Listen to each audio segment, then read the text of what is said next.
Hello everyone, it's Dan Blaze on the Dwarf and we're reading 1 Corinthians 7 from the New Russian also known as NIV version. If you guys want to go into long, you guys can go to Babli.com or you guys can get on Babylon on the carriers and do it, but let's go and get started. 1 Corinthians 7, New Russian NIV version, concerning married life. Now for the matters you wrote about, it is good for a man not to have sexual relations with a woman, but since sexual immorality is occurring, each man should have sexual relations with his own wife, and each woman with her own husband. The husband should fulfill his marital duty to his wife, and likewise the wife to her husband. The wife does not have authority over her own body, but yields it to her husband.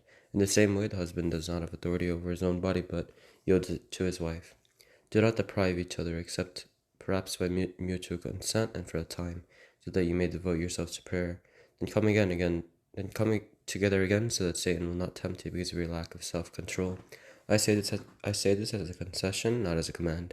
I wish that all of you were as I am, but each of you has your own gift from God. One has this gift, another has that. Not to the unmarried and the widows I say, it is good for them to stay unmarried as I do. But if they cannot control themselves, they should marry, for it is better to marry than to burn with passion. To the married I give this command, not I, but the Lord. A wife must not separate from her husband. But if she does, she must remain unmarried or else be reconciled to her husband, and a husband must not divorce his wife. To the rest I say this, I, not the Lord, if any brother has a wife who is not a believer, and she is willing to live with him, he must not divorce her.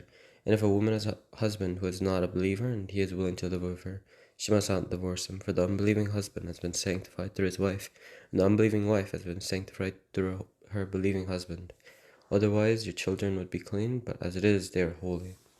But if the unbeliever leaves, let it be so. The brother or the sister is not bound in such circumstances. God has called us to live in peace. How do you know, wife, whether you will save your husband, or how do you know, husband, whether you will save your wife? Concerning change of status, nevertheless, each person shall live as a believer in whatever situation the Lord has assigned to them, just as God has called them. This is the rule I laid down in all the churches. Was a man already circumcised when he was called?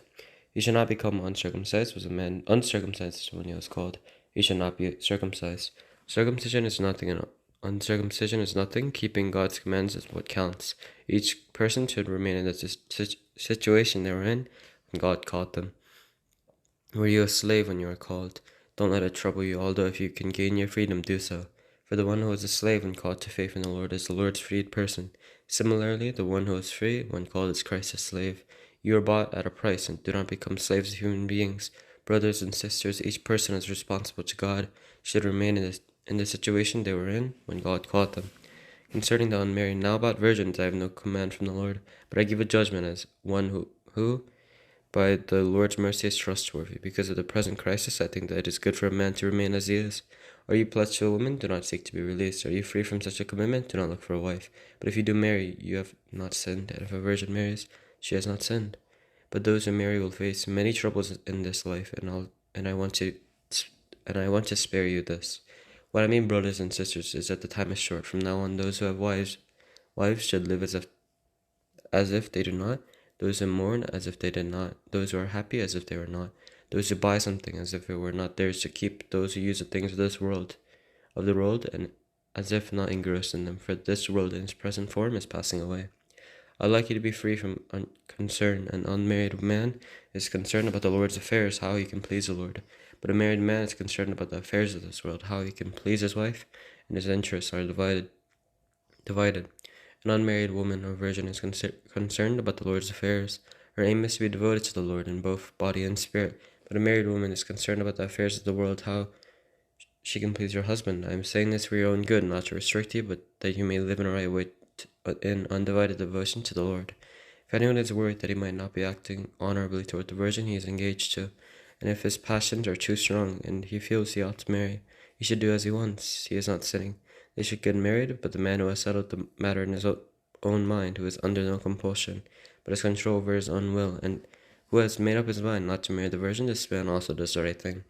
So then he who marries the virgin does right, but he who does not marry her does better. A woman is bound to her husband as long as he lives, but if her husband dies, she is free to marry anyone she wishes, but he must belong to the Lord. In my judgment, she is happier if she stays as she is, and I think that I too have the Spirit of God. You guys have lived and enjoyed it. I'm going to see you next time. Bye.